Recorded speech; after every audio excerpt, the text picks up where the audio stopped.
my name is Liri, and I'm an aide in a program that helps people with ASD to integrate into the army. Every civilian in Israel is experiencing emotional times lately, but I think that people with ASD can be more sensitive than others at this time. For Mother's Day, I wanted to say thank you to my mom for always pushing me, for inspiring me to be better, teaching me right from wrong, teaching me right from wrong, teaching me right from wrong. So there is no end in sight to the crimes of the Israeli state, as they are now set on starting a full-scale war with Iran, as the two have been trading missile blows over the last week or so.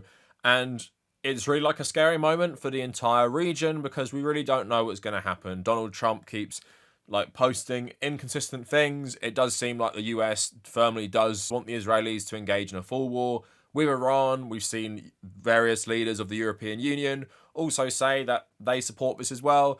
And I've seen some people post on Blue Sky that, why haven't the Democrats said anything about this? Because the Democrat leadership all support this as well. It seems to be a consensus that they want Israel to fight Iran. And that is just the sad reality of geopolitics at the moment, that sure, maybe some Western leaders in some Western states will have criticism of the Israeli destruction in Gaza, but a lot less of them have any problem with them taking on Iran, because Iran, like I stated in my video last week, is the key obstacle to basically complete US dominance of the Middle East and complete Western dominance of the Middle East. So taking out the Iranian regime or severely crippling it is in the interest of Western capital and US imperialism, right? So if the Israelis will do that for them and take the media scrutiny as well and take the general international scrutiny, then all the better. And what you're actually seeing is this is why Israel are allowed to do everything they want to do, because they serve as the attack dog when they want to take out someone. And it serves as either a staging point for this, or they actually just give the Israelis the go-ahead to do this. But in light of this, we're actually seeing the Israeli propaganda machine go into overdrive. And today I want to focus once again on IDF TikTok. Now, I haven't actually made a video on IDF TikTok in a long time. I think over a year. I definitely haven't made one this year. But if you haven't been exposed to the hell that is IDF TikTok in English, because there's two different pages, there's a Hebrew one and there's an English one. And the English one is truly cursed. And I will say the Hebrew one is probably a lot more honest. There's obviously that meme that when you translate a Hebrew tweet about Israel or Palestine, it's like you're reading a page out of Mein Kampf or something. When they're speaking Hebrew in Israeli society, there is often not a filter, but when they're speaking English in these propaganda videos, they're appealing to a certain audience. And I've been thinking more recently, who is this actually for? Because I feel like even we're seeing with general American liberals who might support Israel, they're kind of not comfortable in vocalizing that support. So I think this is still targeting them, but it's mainly for Western Jews. It's for Jews who don't live inside Israel to get this heavily propagandized view of Israel that heavily plays into liberal identity politics. So the end goal of liberal identity politics for me is actually the Israeli regime, where they have openly gay soldiers serving in Gaza, waving a rainbow flag saying where they're destroying a civilization for gay rights, despite the fact that the government they're fighting for doesn't support gay rights, right? That's the end goal of what I've labeled woke fascism. So we're going to look at this today. So we're going to start with just this type of propaganda generally, and then we're going to go into their more specific propaganda around aid deliveries into Gaza and the lies they're telling, and also their war with Iran. But before we go any further, if you want to support the channel when I make videos like this, there is a higher chance they will be demonetized, so consider supporting me on YouTube memberships and consider supporting me on Patreon. So when watching some of these TikToks, you just kind of have to laugh at the morbid absurdity of it. How the fuck there are people in Israel doing the worst crimes against humanity and vocally supporting that and serving in that armed forces, while also putting out content on the IDF socials about World Autism Awareness Day.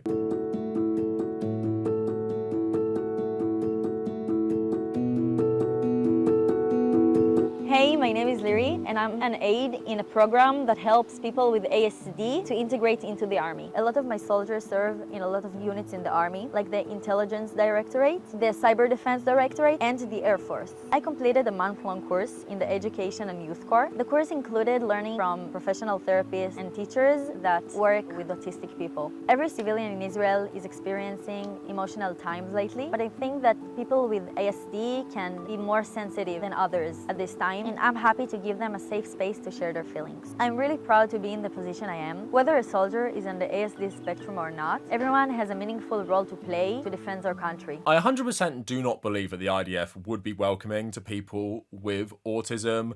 But again, you see this propaganda, they center themselves like, oh, you know, people on the spectrum, we might be going through a harder time right now because of things happening in Israel. And I want to provide them with a safe space so that they can join the worst fascist military in the world and carry out like unimaginable crimes in Gaza while fighting regional wars in Lebanon and Iran.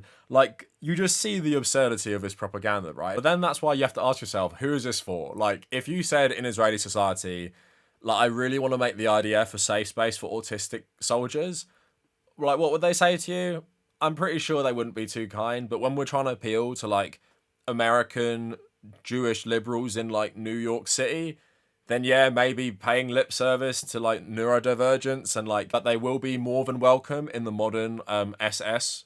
Like, you can understand the motivation for making this. But honestly, this feels like something you'd see in like Grand Theft Auto or something. Like, it is just absolutely absurd. They can completely overlook what they're doing, center their own feelings while paying lip service to some sort of like liberal identity politics. In this case, being very tolerant and accepting and respectful of people's neurodivergence. So if you haven't seen my other videos on this, you'll notice that with the English IDF TikTok, it mainly centers and focuses on white female soldiers, and you see that in a lot of like the motivational content, and most of the people that are centered in these videos are usually Israelis who have some sort of European or American accent, because obviously they're trying to portray this image that, you know, to American liberals in New York or in London, they look just like you. They sound just like you, they are you, and actually they represent the best of humanity. You have to remember what they are contrasting themselves with, and that is scary, intolerant Muslims who live in Iran and live in Gaza. So let's look at another one. Tikva is hope. It's waking up in the morning and being proud to put on my uniform. It's fighting every day for our nation. It's knowing we will never back down. It's receiving support from communities around the world. It's standing at the front lines. And knowing I'm defending my home. Tikva Tikva is working together to defend our country. So yeah, very much focusing on like the community aspect, the internationalism of it all, and to many of us watching that, like the absurdity of this whole colonial project, that it is just made up of so many people from loads of different countries and serving this insanely fascist army in a generally insanely militarized fascist society that is Israel. But yeah, that is pretty much more like bog standard propaganda. But let's get a bit more to the liberalism side. Here's one I just thought was funny in its absurdity, an IDF thing about mothers, and why, you know, the darker side of it, of course, is like how many mothers have they killed in Gaza? Thousands and thousands and thousands. How many children have they made orphans? Hundreds of thousands at this point as well. For Mother's Day, I wanted to say thank you to my mom for always pushing me, For inspiring me to be better. teaching me right from wrong. For always being there for me. Thank you for being my mom. So I'm glad those soldiers all had an experience of growing up with a mother. Seems that they did a terrible job teaching them right from wrong because they're all serving in the IDF, taking away the mothers of hundreds of thousands of children in Gaza right now. But again, you have to remember that the people who consume this content and actually like it works for them, they are firmly entrenched in this bubble. Here's a great example, right? I don't love talking about them again. Ethan and Hila Klein are great examples of this. So recently, Hila Klein posted on her Instagram story about one of the female pilots in the Israeli Air Force who bombed Iran, and saying how great that was because she was a female in the military and Iran doesn't have a great track record on women's rights, right? That is the brain-rotted individual who consumes this shit and agrees with it, and that's the person in that bubble who cannot break out of it and cannot understand the other side, so won't even see the irony of the IDF talking about Mother's Day at this time. So now let's get into more serious issues. So obviously, everyone who has actually been paying attention to the news knows that Israel are now killing Palestinian civilians while they wait in line for international aid or even aid coming from Israel itself. And this is happening pretty much every single day. Now, let's see how they describe what's going on in their TikToks, and let's talk about the reality. Now, one thing I'll say about the TikToks you're about to see right now, I just really fucking hate the way they talk to the camera. Like, obviously it's so trained, but it's trained in a certain way to appeal to that kind of, I would say like storytime TikTok, but more like, you know, people who like break down politics or economics, so they're trying to explain to you what happens, right? And the cadence is very similar. Like, these people clearly use TikTok a lot and have developed this to fit very much in line with this. And again, think about what we're seeing here. English-speaking women, again, they're focusing on the woman angle because in the scary Muslim world, you'd never see a woman in the army talking to you about what's going on in the world right now. Isn't Israel just the most woke army ever? So let's listen to what they have to say, and then let's talk about the situation in Gaza right now. What's happening with the aid entering Gaza? Here's the straight answer.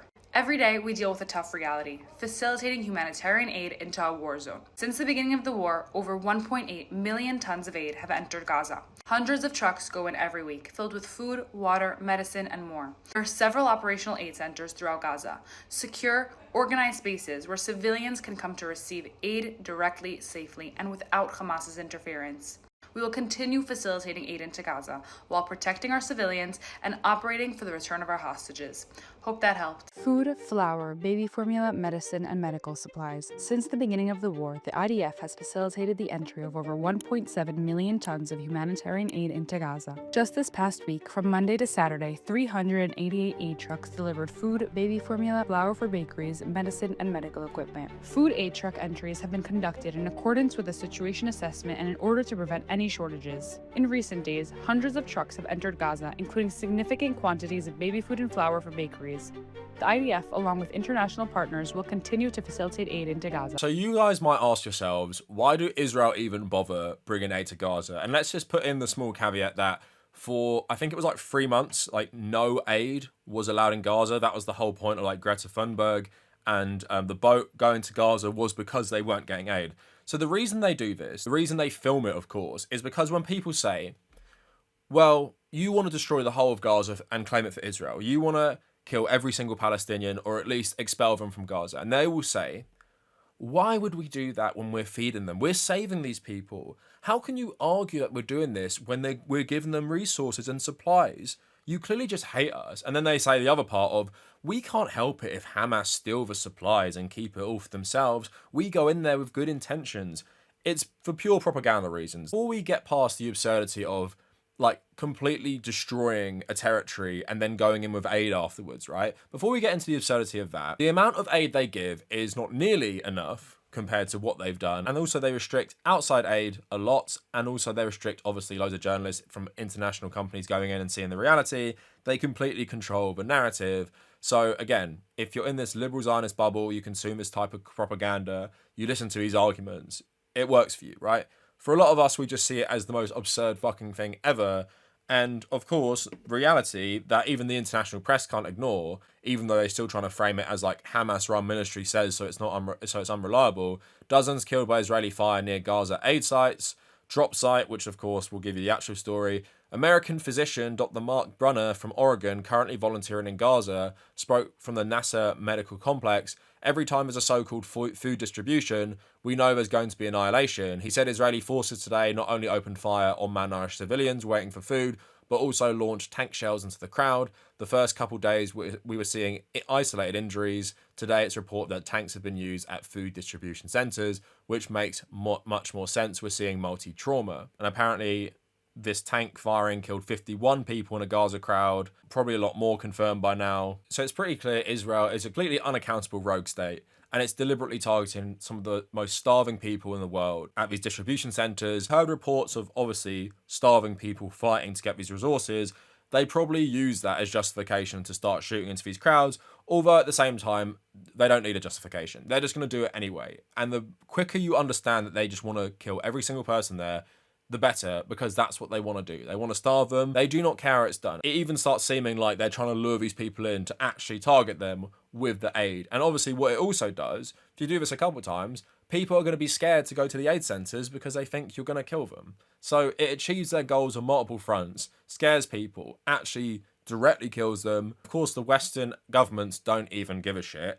And that's because partly now we have a great distraction. They've gone to war with Iran, which all the Western governments absolutely fucking love.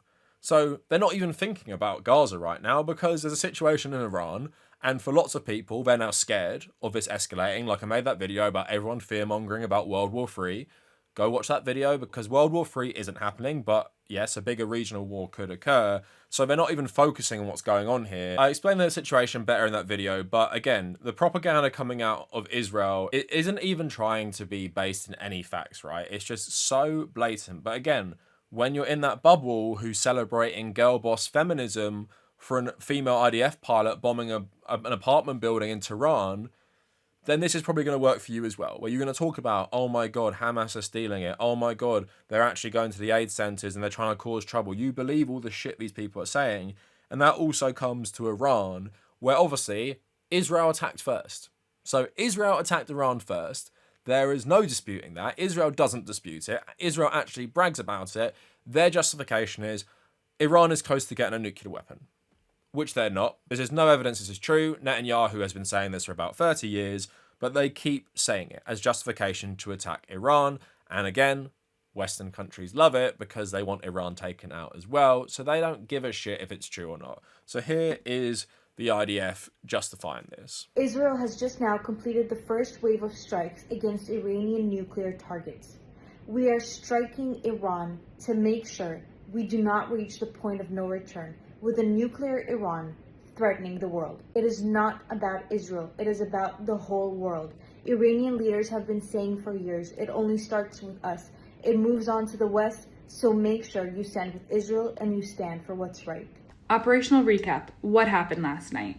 At 9:30 p.m., 1 a.m., and 4:30 a.m., the Iranian regime fired hundreds of ballistic missiles and UAVs toward Israel, putting the entire country under fire. This came after Israel launched a series of preemptive strikes to prevent Iran from obtaining nuclear weapons and further threatening not only Israel, but the entire world. The Iranian regime wants nothing else than to destroy our state and our people, but we won't let that happen. We will continue to operate and defend our people against any threat on any front. Thanks for watching, and I'll continue to update you guys here. I'm here on one of the main streets in Tel Aviv. This is a completely civilian neighborhood. You can watch and see the impact. This is just from the wave of impact. You can see right here, this is the crater left by the ballistic missile. It's a ballistic missile that carries up to half a ton of explosive. Once again, this is a civilian neighborhood. The only people impacted by this strike are small business owners, families who had in the middle of the night while in the bomb shelter. Just imagine the sound, how much the house shook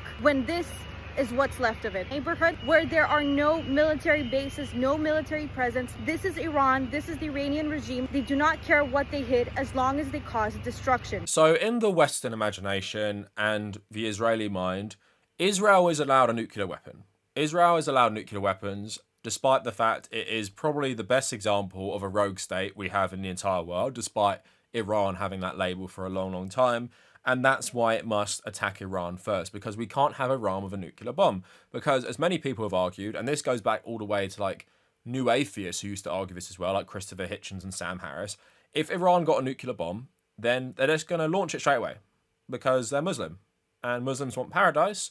So Muslims don't give a shit about anything apart from the afterlife, apparently. So once they get this, they're just firing it at every country because they want nuclear Armageddon. Again, it's just complete racist dehumanization that has become so acceptable in Western society. So we believe that white country Israel must attack Muslims in Iran because they can't be trusted with nuclear weapons because they just want to like get to paradise, I guess. But also, again, with the propaganda, obviously, like, no irony, she's showing a part of Israel that's been hit by Iranian missiles, obviously way more intact than anywhere in Gaza right now, and talking about, you know, people suffering, being killed, and civilians suffering, small business owners. Yeah, of course, like, that is bad, and people don't want that. You've been doing that maybe like 1,000 times worse, maybe 100,000 times worse to people in Gaza. So it's very hard to take you coming to the camera saying, look how bad it is in Israel right now because we started a war with another country who actually fired back in a significant way for once, and then crying about it when you do this every single day and you're doing it right now. But again, you have to ask yourself, who does this work for? When you're watching my channel, we're probably all agreeing similar things about Israel. So it's absurd to us, but just imagine the people who watch that and they think, oh my God, this is terrible. Do this more to Iran and do this more to Gaza in response. Because that is the mindset of these people. They are so far gone at this point. You've seen the polling and surveys coming out of Israel itself, and take that into a Western context as well, in New York, in London, in Paris, across the Western world, where there are significant Jewish communities who overwhelmingly support Israel. They all believe this, and this is who it's for, because you had the conservatives, you had the hardliners, you have these people who absolutely hate Iran, and they support Netanyahu and all that shit, right? But then you have the people who don't like Netanyahu. And when you have people who don't like Netanyahu because he's conservative, he's far right, he's corrupt, you have to convince them another way. So what do you show them? You show them women in the IDF. You show them autistic soldiers in the IDF, which is so welcoming. You show them all this woke fascist propaganda that plays on your own racism against Muslims to make you feel okay about supporting the worst country in the world right now, doing the worst crimes against humanity in Palestine, and also attacking Iran, maybe sparking a wider regional war, all for the Western benefit, right? And of course, to most of us who aren't indoctrinated in liberal Zionism or liberalism generally, none of this works for us, but it does work for a lot of people. And if you've ever argued with a liberal Zionist, whether they be Jewish, whether they be Christian, whether they be atheists, which I definitely have argued with a lot of them, they will just use every racist justification in the book of why Israel should attack Iran, why Israel should attack Palestine. And they will use stuff like this: women in the military, gay rights, LGBT rights generally, autistic people in the military now as well, and female Israeli pilots doing war crimes as justification of why you, as a leftist right now, should support Israel over any other side. And that's why it's important to not be a liberal, because this is why this propaganda works on liberals, because they center identity above pretty much anything, above issues caused by colonialism, capitalism, and they use it to justify the worst crimes. And that's why I'm calling it woke fascism, and that's also what we've seen across Europe with the response to the refugee crisis of, oh my God, these refugees from poor countries in Africa and the Middle East are incompatible with the West, so let's lock them in a barge or send them to Rwanda or just do terrible shit to them because they're incompatible with our society, which is actually very good and moral, while we do just like terrible crimes every single day. So that is it for the video, just briefly looking at this. I might do a video about the contrast of Israel during wartime versus like Iran and Palestine, how I've seen videos of like Israelis at the beach. I've seen videos of Israelis at nightclubs where they're apparently in a war with a million different countries. And that's because they have a great protection system funded by the US government, which means they don't really face any repercussions for doing all this terrible shit all the time. Let me know if you want that video, but if you've made it this far, thank you for watching.